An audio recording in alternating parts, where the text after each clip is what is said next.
Bem, iremos falar agora sobre os tipos de sujeitos. A função sintática que denominamos sujeito é um termo essencial da frase e pode se comportar de várias maneiras, dependendo da intenção da mesma. O sujeito tem a característica de concordar com o verbo, salvo raríssimas exceções. Vejamos agora quais os tipos de sujeito existentes e como eles são caracterizados para que possamos identificá-los. Então, nós temos o sujeito simples. Possui apenas um núcleo e este vem exposto. Então, vamos ver alguns exemplos aí. Deus é perfeito. Então, a palavra Deus está claro aí. A cegueira lhe torturavam os últimos dias de vida. Só o núcleo, a cegueira. Pastavam vacas brancas e malhadas. Só o núcleo também, porque a gente só está falando de vacas. Tá certo? Então, o sujeito simples é fácil da gente identificar. Sujeito composto possui 2 ou mais núcleos, que também vêm expressos na oração. Exemplos: as vacas brancas e os touros pretos pastavam. As vacas e os touros.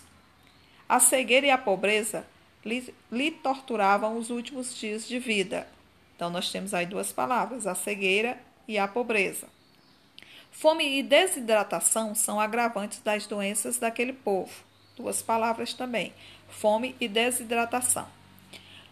Esses dois primeiros, que é o sujeito o simples e o composto, eles são fáceis de identificar, tá certo? Então, vamos para o sujeito oculto. O que é isso? Também chamado de sujeito elíptico ou desinencial. É determinado pela desinência verbal e não aparece explícito na frase. O que é isso? Eles vão vir subtendido dentro da frase. Então, vamos ver alguns exemplos aí. Estamos sempre alertas para com os aumentos abusivos de preço. Então, você vai perceber que pelo finalzinho do verbo estamos, a gente vai ver qual seria a pessoa que seria flexionada esse verbo. Então, nós estamos. Os pais terminaram a reunião. Os pais terminaram a reunião é um sujeito simples, né? Porque a gente tem os pais aí.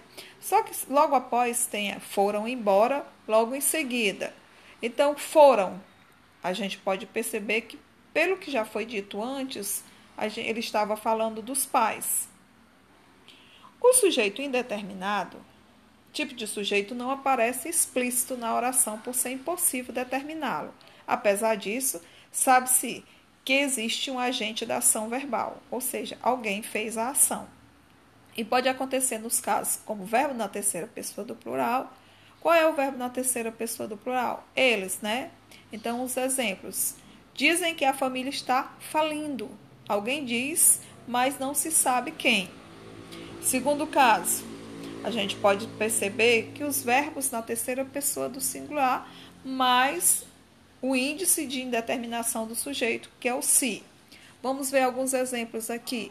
Precisa-se de mão de obra especializada. Não se pode determinar quem precisa. Precisa-se.